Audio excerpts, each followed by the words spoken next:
Assalamualaikum warahmatullahi wabarakatuh. Salam satu Malaysia, salam Malaysia Madani. Kita kudara pada petang ini untuk membicarakan isu-isu semasa. Lama juga tuan-tuan saya tak kudara dengan tugas tanggungjawab yang agak padat. Kemudian dengan beberapa program-program yang kita atur bersama dengan geng-geng media perpaduan. Hari ini baru dapat kita buat live. Dan saya yakin ramai juga yang tak sabar-sabar nak bertanya pelbagai soalan tuan-tuan. Hari ini isu yang paling hangat saya sedara ialah isu safe house. Safe house. Saudara, mari kita lihat siapa yang bakal kena. Bila timbul perkataan safe house ni saudara, saya terus teringat dengan satu lagi perkataan yang cukup popular, iaitu play safe. Kedua-dua perkataan ni menggunakan perkataan yang sama, iaitu safe ataupun selamat. Hanya orang yang terpilih saja tahu maksud perkataan safe house dan play safe. Dan hanya orang yang terpilih ni juga tahu bagaimana hendak menggunakan safe house dan play safe ni tuan-tuan. Berbalik pada isu safe house ini, mesti ramai yang tertanya-tanya siapakah sosok atau insan istimewa atau ahli politik berpengaruh yang dikatakan terlibat dengan rasuah dan kartel perlombongan pasir di negeri Selangor. Dengar cerita orang ni sangat popular tuan-tuan. Sangat popular. Dikenali bukan setakat di Malaysia tetapi di seantero dunia, termasuklah dalam filem-filem pornografi. Saya rasa mungkin ramai dah tahu sosok ataupun insan ni siapa. Dia memang pandai bab-bab safe house dan play safe ni tuan-tuan. Baru-baru ni safe house ini dikatakan terlibat dengan pemimpin berpengaruh tersebut selepas safe house ini dijadikan tempat untuk menyimpan wang rasuah beliau hasil daripada jualan pasir. Paling menarik, perkara ini terbongkar selepas pihak SPRM menahan seorang kroni pemimpin politik tersebut dan berjaya merampas wang tunai berjumlah $. Patutlah ni selalu pergi ke Singapura kan. Berjumlah 1.529 juta $, atau lebih kurang 5 juta ringgit tuan-tuan. Kalau tak silap, yang latest ni saudara melibatkan rampasan $74,000 ataupun RM243,000 dan $78,000 ataupun RM256,000 di dua lokasi berasingan di Lembah Kelang. Maknanya dah 3 dah safe house. Ni sudah pun berjaya dikesan tuan-tuan. Tuan-tuan rasa macam mana SPRM dapat jumpa lokasi ataupun premis safe house tersebut dan merampas duit bernilai $1.529 juta di rumah itu. Lagi satu, siapa pula yang memberitahu SPRM tentang ahli politik tersebut terlibat dalam isu ini? Semuanya mestilah ada pemberi maklumat tuan-tuan. Semua maklumat ini bukan direka atau dicipta tuan-tuan. Rahsia ini terbongkar bila seorang kroni ahli politik berpengaruh tersebut ditahan oleh pihak SPRM. Kroni yang ditahan ini merupakan bekas eksekutif kanan di Menteri Besar Selangor Incorporated ataupun MBI. Kroni ini juga turut ditahan bersama dengan seorang ahli perniagaan. Mereka inilah yang membocorkan rahsia pemimpin terkenal tersebut. Selepas disoal siasat pihak SPRM, kedua-dua suspek ini mempunyai kaitan dengan pemimpin tersebut dan pemimpin itu juga adalah pemimpin pembangkang terkenal yang pernah mempunyai pengaruh politik di Selangor. Tuan-tuan pun tahulah siapa ini. Untuk makluman semua, skandal itu bermula apabila syarikat berkenaan memohon konsesi daripada MBI lebih 5 tahun yang lalu. Bagaimanapun, rasuah itu dikatakan berterusan sejak syarikat itu memperolehi konsesi MBI sehingga ke hari ini sebelum terkantoi. So 2018 lalu, siapa MB Selangor tuan-tuan? Tuan-tuan pun kenal siapa dia. Fikir-fikirkanlah. Kesimpulannya, kita tunggu episod seterusnya dan apa yang akan terjadi pada pemimpin terkenal ini. Biar SPRM meneruskan siasatan dan dapatkan bukti yang kukuh. Sekukuh-kukuh imej rakaman kamera dalam sebuah hotel yang pernah tular sebelum ini. So mari kita makan popcorn, tonton filem Alibaba Bujang Lapuk, dan layan part arwah Ibrahim Pendek. Mari kita lihat siapa yang kena. Okey, ada soalan-soalan yang nak ditanyakan daripada peserta-peserta, penonton-penonton di TikTok, silakan boleh ajukan kepada saya. Sementara kita melayan soalan-soalan di studio. Sama kita di studio hari ini, saudara Hafiz Hanafiah. Baru-baru ni beliau masuk bintang popular. Tapi dia tak popular macam KJ tuan-tuan. Saya dengar bintang popular ni pun boleh beli juga undi. Ya. Beli kat website lah. Website. Kalau dia ada duit, mungkin lah. Tapi nak buat macam mana, dia pun macam Mahathir. Saya tak ada duit.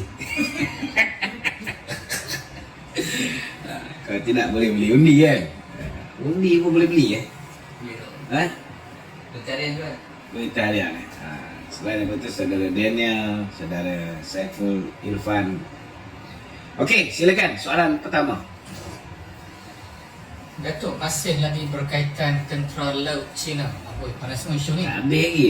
Tapi kali ini Lajnah Antarabangsa Dewan Muslimat PAS Malaysia atau DMPM minta kerajaan serius isu kedaulatan dan maruah negara. Jadi apa komen tu? Komen. Dewan Antarabangsa ni. Dulu masa Dewan jadi kerajaan, Dewan tak putuskan hubungan dengan Cina. Kan? Masa program-program dengan kedutaan Cina, dia orang pergi pula. Tak ada masalah. Itulah dia tuan-tuan. Saudara, jauh sungguh khayalan Lajnah Antarabangsa Dewan Muslimat PAS ni tuan-tuan. Sampai ke situ pula dia ingin politikkan isu tentera laut Cina di Pulau Pinang ni. Ya, saya ada terbaca berkenaan dengan artikel yang disiarkan dalam Harakah Daily. Tapi saya anggap apa yang dikatakan oleh Pengerusi Lajnah Antarabangsa Datuk Mumtaz Maknawi ini sebagai suatu bentuk usaha beliau mempublisitikan diri. Maklumlah tuan-tuan, kita tak pernah dengar pun PAS ni ada Lajnah Antarabangsa Muslimat ni. Kita semua sudah sedia maklum, PAS ni bila ada isu yang boleh dia tunggang, dia orang akan tunggang habis-habisan. Dia orang nak cakap pasal ekonomi makin elok. Nak cakap pasal ringgit makin stabil. Nak cakap pasal tukar kerajaan, jumlah tak pernah cukup. So, pilihan terbaik tunggang isu yang boleh ditunggang. Dalam konteks ni, isu kedatangan 2 buah kapal ke Pulau Pinang sebelum mereka ke Bangladesh. Saya nak tanya sikit lah pada pihak Lajnah Antarabangsa Muslimat PAS ni. Selama hari ni mereka ni perjuangkan Islam ke? Benarkah PAS ni perjuangkan Islam? Adakah Islam bagi PAS itu memilih isu ataupun memilih kroni untuk mereka mengkritik? Saya nak tanya lagi, mana suara Dewan Muslimat bila kroni kamu iaitu Al-Fadhil Al-Ustaz Dominic Lau menghadirkan diri dalam majlis meraihkan pegawai tentera laut Cina yang berlabuh di Pulau Pinang baru-baru ni? Apa saya tak bising? Bukankah Perikatan Nasional mengkritik kapal latihan Qi Jingguang dan juga kapal Jinggang Shan dari Zhangjiang ni, bila mereka berlabuh di Pulau Pinang? Bagaimana pula perjumpaan pemimpin Perikatan Nasional seperti Hamzah Zainuddin, Wan Ahmad Faisal ni, Dominic Lau, Razi Jidin, Saifuddin Abdullah dengan Menteri Kerjasama Antarabangsa Parti Komunis Cina, Liu Jianchao di KL baru-baru ni. Bila time dia orang jumpa, okey, boleh. Bila time kita jumpa, kita pergi ke China, kita di label komunis. Apa pasal? Dewan Muslimat PAS dia? Jadi tak payahlah nak jadi heroin ataupun juara dan mempertikaikan kesetiaan pihak lain kepada negara ni. Semua sudah jelas ikut saluran rasmi di mana ia melibatkan Residen Naval Office TLDM dan juga Kerajaan Pulau Pinang serta dalam pengetahuan pihak kementerian. Sekolah persendirian tersebut juga mempunyai pelajar daripada pelbagai negara seperti Indonesia, Thailand dan negara-negara lain. Pelajar Cina pun ada 30 orang kat situ. Itu yang pelajar angkat bendera Cina. Itu ialah pelajar daripada negeri Cina. Sebab itulah kita lihat ada pelajar yang kibarkan bendera tersebut. Tapi jahatnya dia orang ni, bila dia orang kibar bendera negeri Cina, ada keluar gambar tu. Tapi dalam masa yang sama ada juga pelajar-pelajar Malaysia yang kibarkan jalur gemilang. Ada yang pelajar-pelajar Malaysia yang kibarkan bendera Pulau Pinang. Kan? Yang tu mereka tidak viralkan. Nampak tak tuan-tuan? Niat jahatnya, busuknya hati geng-geng Perikatan Nasional ni. Kesimpulan dia saudara, Dewan Muslimat PAS ni, fokuslah kepada isu-isu yang lebih berfaedah. Fikirkan cara terbaik untuk perkasakan wanita Islam dalam bidang pendidikan ke, ekonomi ke, rumah tangga ke, itu lebih baik. Orang nak troll politik, dia pun nak troll juga. Ini masalah ni tuan-tuan. Sedangkan dia tak tahu apa benda yang dia nak troll ini. Dia tak faham. Dia pun bukan setakat menipu, dia pun tertipu dengan penipuan yang dibuat oleh geng-geng Perikatan Nasional. Dia ingat betul lah student kita kibar bendera negeri Cina. Yang dia tak tahu, puak-puak dia edit gambar-gambar tersebut, keluarkan sekerat. Dia keluarkan gambar. Memanglah pelajar-pelajar tu pakai uniform sekolah Malaysia, tetapi mereka 30 orang ni daripada negeri Cina. Tapi kenapa tak keluarkan gambar pelajar Malaysia yang pegang bendera Malaysia, yang pegang bendera Pulau Pinang? Itu pun dah nampak kan, kamu ni tak bawa imej Islam.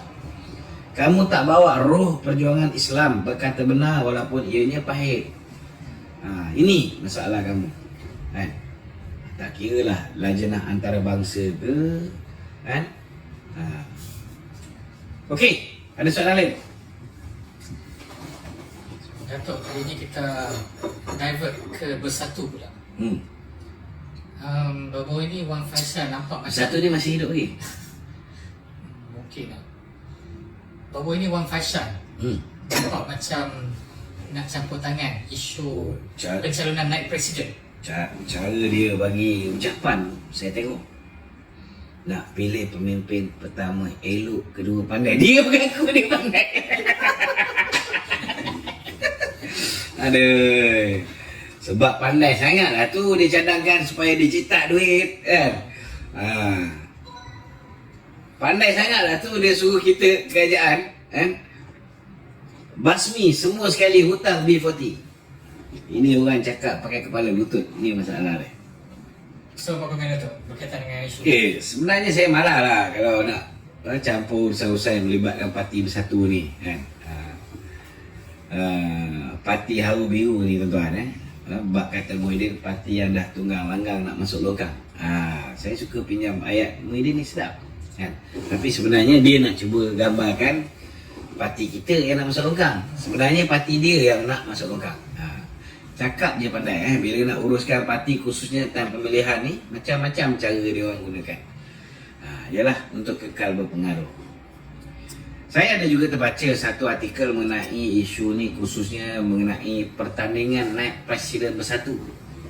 Kalau tak silap saya, Wan Ahmad Faisal ataupun Derjagon mahu pos naik Presiden Bersatu ni tidak dipertandingkan. Dia nak bos dia peja menang lah. Tuan-tuan rasa sebab apa Wan Ahmad Faisal ni sibuk sangat dengan pos naik Presiden Bersatu ni, sedangkan dia sendiri hanya bertanding pos Majlis Pimpinan Tertinggi MPT. Sebenarnya tindakan Wan Ahmad Faisal ni tuan-tuan tak pelik. Ini merupakan salah satu skill mencari nyawa dalam Bersatu.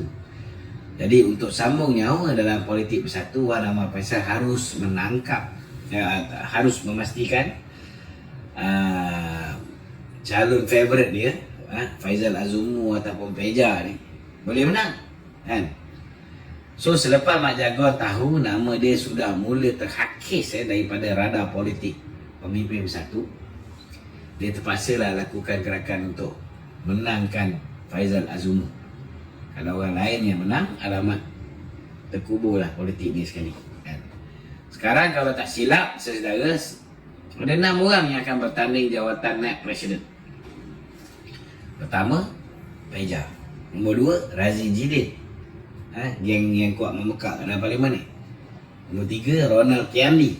Nombor 4, Aziz Zainal. Siapa Aziz Zainal Razali ni? Saya pun tak kenal, tuan-tuan. Razali Idris pun ada hati juga nak jadi naib presiden. Dan kemudian Muhammad Rafiq. Ini bukan Muhammad Rafiq Tangga Batu.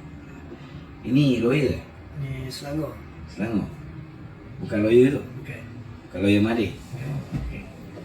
Tak tahulah. Ini 2-3 orang ni macam tak ada harapan.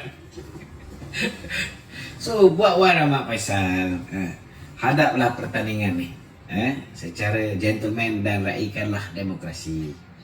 Dalam parlimen bukan main, berjuang isu demokrasi lah, integriti lah, kan.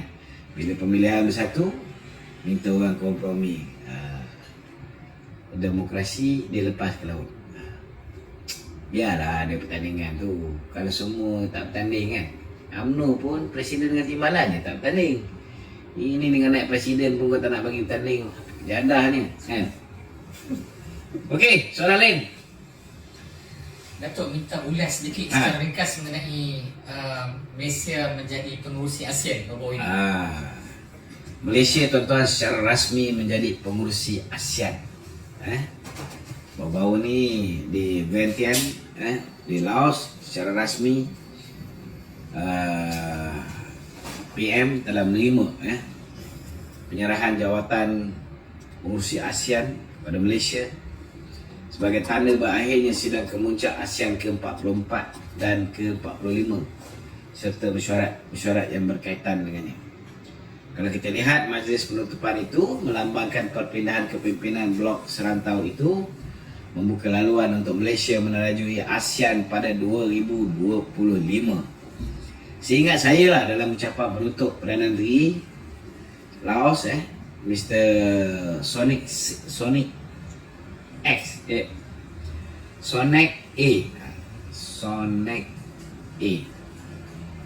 CP Hadon beliau menyampaikan penghargaan kepada para delegasi atas kerjasama dan sokongan mereka sepanjang Laos menjadi pengurusi ASEAN sebelum secara rasminya menyerahkan baton pengurusi ASEAN kepada Datuk Seri Anwar Ibrahim.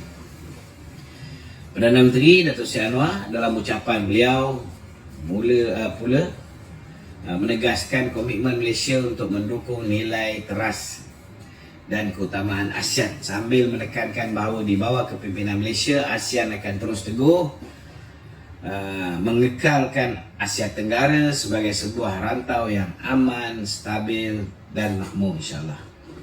Perdana Menteri juga menegaskan ASEAN akan tetap tegas dalam melindungi Asia Tenggara sebagai zon keamanan, kestabilan dan kemakmuran bersama. Perdana Menteri juga menekankan semangat konsensus akan terus dikekalkan dalam kalangan negara anggota dan pada tahun 2025 akan menjadi bab penting untuk ASEAN penuh dengan makna dan potensi. Kalau tak silap saya, tahun 2025 merupakan ulang tahun ke-10 penubuhan komuniti ASEAN, di mana ia dilihat sebagai satu pencapaian penting bagi rantau ini. Selain itu juga, Malaysia juga, tuan-tuan, akan menerjui pengenalan visi komuniti ASEAN 2045 yang menggariskan hala tuju masa depan bersama blok itu untuk 2 dekad yang akan datang. Apa yang menarik, Perdana Menteri juga turut menekankan kepentingan penyertaan Timor Leste dalam blok ASEAN dengan menyatakan bahawa keanggotaan Timor Leste bukan saja akan meningkatkan potensi ekonomi ASEAN tetapi juga menyumbang kepada merealisasikan wawasan jangka panjang ASEAN. Perdana Menteri turut melancarkan tema untuk kepengerusian Malaysia iaitu keterangkuman dan kemampanan. Keterangkuman dan kemampanan. Dan tema ini mencerminkan hasrat negara untuk menjadikan kemajuan bersama dan kesan yang berkekalan, insya-Allah. Okey. Ada soalan lain? Soalan di studio. Yang kat rumah ni tak nak tanya soalan ke?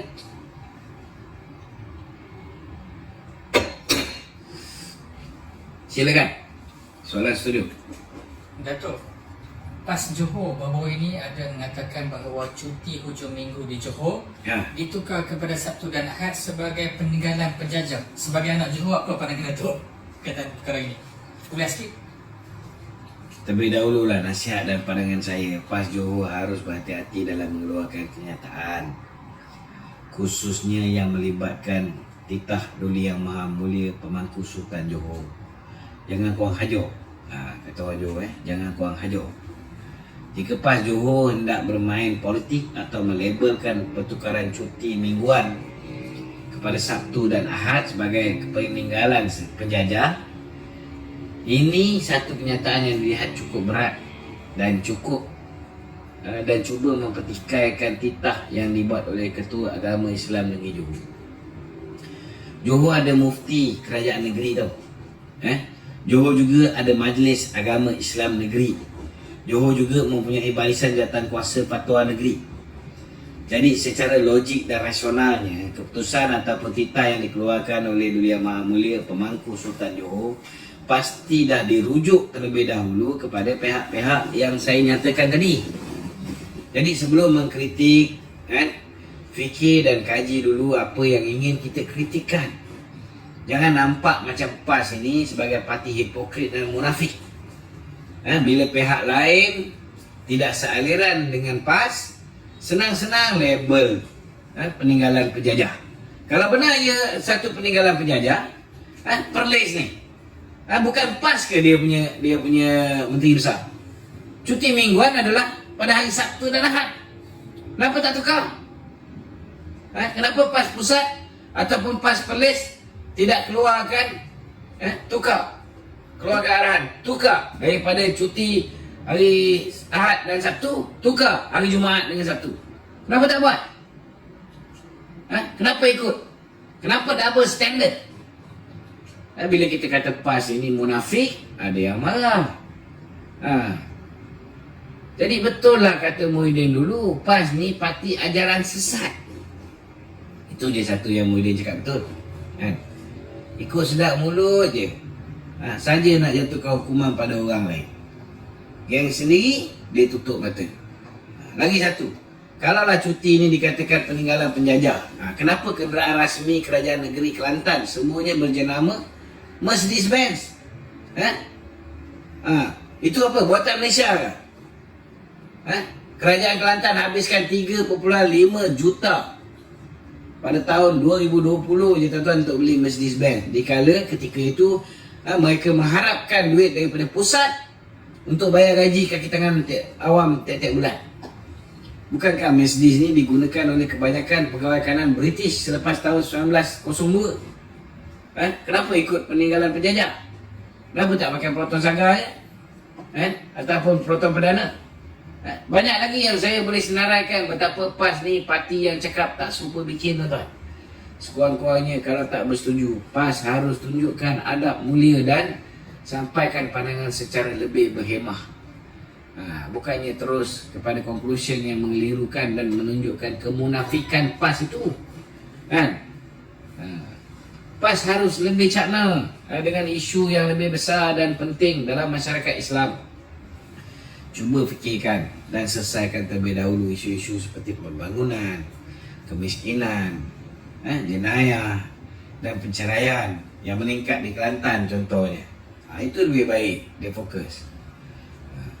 Saya nak beritahu lah kan, Mesti ada sebab kenapa baginda tuanku memutuskan untuk bawa balik daripada cuti Sabtu Ahad kepada daripada cuti Jumaat Sabtu kepada Sabtu Ahad balik. Kan? Tuan-tuan kena pandang benda ni dalam aspek yang lebih besar. Kan? Kita duduk dalam sebuah negara, negeri lain kebanyakannya cuti hari Sabtu Ahad. Tapi negeri kita di Johor cuti pada hari Jumaat dan Sabtu. Kadang-kadang bila nak pergi cuti negeri lain pada hari Ahad, datang kat Johor hari Ahad, hari kerja. Jadi banyak benda yang tak selaras dengan negeri-negeri lain. Kita dah duduk dalam sebuah negara, maka itu mungkin antara salah satu sebab kenapa baginda tuanku merasakan perlu untuk ianya diselaraskan. Kena fahamlah benda ni. Janganlah main kritik tak tentu pasal, kan. Kalau tengok dalam TikTok dia orang ni sampai melampau-lampau, kan, menghina baginda tuanku, lanun dan sebagainya. Kurang ajar. Okey. Gusto Gul. Assalamualaikum. Waalaikumsalam, Dato'. Salam Malaysia. Dato', okey, gini keluar report menyatakan bahawa hutang negara meningkat kepada 1.17 berbanding dengan tahun lepas 107. Jadi peningkatan lebih kurang 90 lah bilion macam tu. Kita faham bahawa peningkatan tu memang lebih kurang daripada apa yang berlaku pada 2022. Tapi dia heboh bising meningkat hutang negara. Dato', tolong beritahu Dato' kenapa hutang kita meningkat ni? Dia ada banyak sebab kenapa hutang kita meningkat, kan. Tetapi sebab yang paling dahsyat yang saya boleh fikir dengan otak yang waras ialah apabila rakyat silap memilih Mahathir Mohamad dan kemudian rakyat dipaksa untuk menerima Muhyiddin Yassin sebagai Perdana Menteri. Zaman Datuk Seri Najib, dia serahkan negara ni hutang pada tahun 2017, hutang negara cuma 50.8% against our GDP, iaitu 686.8 bilion sahaja. Bila bagi kat Mahathir, bila bagi kat Muhyiddin, hancur lekuk. Hutang tu meningkat berkali-kali ganda, sampaikan mencecah lebih 1 trilion. Ini saya nak salahkan diorang pun tak boleh, sebab rakyat yang buat pilihan. Dah tahu Mahathir ni 22 tahun dia jadi Perdana Menteri, dia sesamun-samunnya, dia betul-betul buat duit, sehingga anak dia tak ada seorang pun berjaya jadi jutawan, semua jadi billionaire, tapi kita bagi juga dia jadi Perdana Menteri, rakyat juga silap. Dah lakukan kesilapan tahun 2018, pilih seorang Perdana Menteri, undi sekali dapat 3 Perdana Menteri. 2022 sekali lagi rakyat melakukan kesilapan. 4.2 juta orang Melayu mengundi Perikatan Nasional. Sedangkan ketika bapa Perikatan Nasional Muhyiddin Yassin bin Tompok ni menjadi Perdana Menteri, hidup rakyat Malaysia ni sengsara. Nak kerja pun tak boleh. Ada yang essential services boleh keluar cari makan, yang non essential tak boleh keluar cari makan. Saving habis, nak bagi anak bini makan susah, kena merayu supaya duit KWSP dikeluarkan. Zaman BN tak pernah, last kali pinjam duit Along, last kali kena kejar dengan Along, last kali ramai yang bunuh diri. 143% kadar mereka yang bunuh diri meningkat zaman Muhyiddin jadi Perdana Menteri. Tapi bila datang pilihan raya, dia orang upah sikit dengan sedikit ganjaran, habis 4.2 juta orang undi Perikatan Nasional. Sekarang kalau nak bising, hutang naik, nak buat macam mana? Negara punya simpanan habis dilangsaikan zaman Mahathir dengan Muhyiddin, Lepas tu ditambah dengan hutang-hutang baru. bila dibebankan dalam masa yang sama, kita nak mentadbir negara, kita perlu juga pastikan bahawa kita mempunyai sumber kewangan yang cukup untuk pastikan projek pembangunan, pengurusan yang telah dirancang dapat diteruskan. Ada yang boleh kita gunakan melalui apa yang kita perolehi melalui kutipan hasil, tapi tak cukup. Tak cukup. Belanjawan kita bukan belanjawan yang surplus, dia defisit. Jadi kita perlu berhutang juga. Ya, kita perlu berhutang. Tapi jauhlah lebih kurang berbanding dengan zaman Mahathir dan Muhyiddin. Ini kena faham. Tapi ikutkan trend trend daripada 99 bilion pada tahun 2023 dan 92 untuk tahun 2024, kerajaan dah berusaha untuk mengurangkan defisit. Memanglah hutang akan bertambah dari segi kumulatif, betul lah. Jadi kadang nak fahamkan benda-benda pada dia orang tu, dia orang selalu duduk kutuk. Kita pun jadi sakit kepala lah nak melayan dia orang. Jadi kadang satu perkara dia orang tak nak dengar apa yang kita cakap. Memanglah Itu sebabnya bila kita berhadapan dengan walaun ni, kita kena buat pilihan. Pertama, kalau kita nampak kebebalan mereka ni keterlaluan, kita jangan bazir masa. Saya cakap terus terang lah, saya kalau geng-geng walaun ni, saya jarang bazir masa untuk melayan. Kalau saya nampak dia tu memang betul macam atas pagar punya orang, dan dia ni betul-betul naif, yang kalau kita beri penjelasan mungkin dia boleh terima dengan hati yang terbuka, baru kita spend masa menjawab. Betul. Kita kena smart, dan kita jangan waste our bloody time dengan orang macam ni. Kalau orang yang kita sekolahkan macam mana sekalipun, hati dia tetap hitam, otak dia tak membuka, maka kita akan rugi. Kita boleh selamatkan lebih ramai orang yang boleh diselamatkan, tapi sebab nak selamatkan seorang ni, last kali kita telah banyak mengorbankan orang lain yang boleh kita selamatkan. Jadi kalau orang macam ni, nasihat saya, biarlah mereka ni menjadi seperti luncai. Terjun dengan labu. Biar dia terjun dengan labu-labunya. Jangan kau selamatkan. Nak sabar satu lagi. Berkenaan dengan cuti hujung minggu. Saya pun orang Johor tu. Saya orang Pasir Gudang. Tapi berhijrah ke Pahang. Tapi mungkin kita balik ke Parlimen Tabrau. Berkenaan dengan cuti hujung minggu tu, sekurang-kurangnya pasangan-pasangan PJJ ni boleh lah ada masa lebih sikit. Dan tambah sikit. Itulah kebaikan. Itu sebab kena selaras dengan negeri-negeri lain. Dia mesti ada sebab kenapa dia buat begitu. Sambak ditambah kadang rakyat Kalau nak cerita pasal kalau nak cerita pasal agama ni, Johor ni antara satu-satunya negeri yang paling awal buat sekolah agama tau. Dia ada sekolah pagi, sekolah agama, petang sekolah kebangsaan, atau pagi sekolah kebangsaan, petang sekolah agama.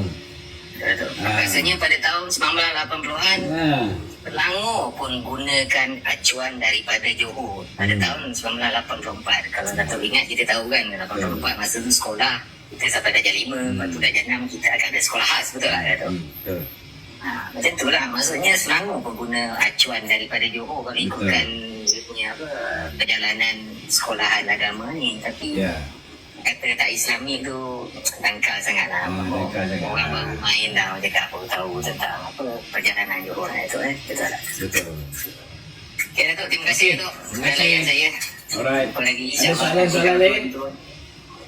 Assalamualaikum. Waalaikumsalam. Okey, kalau tak ada soalan,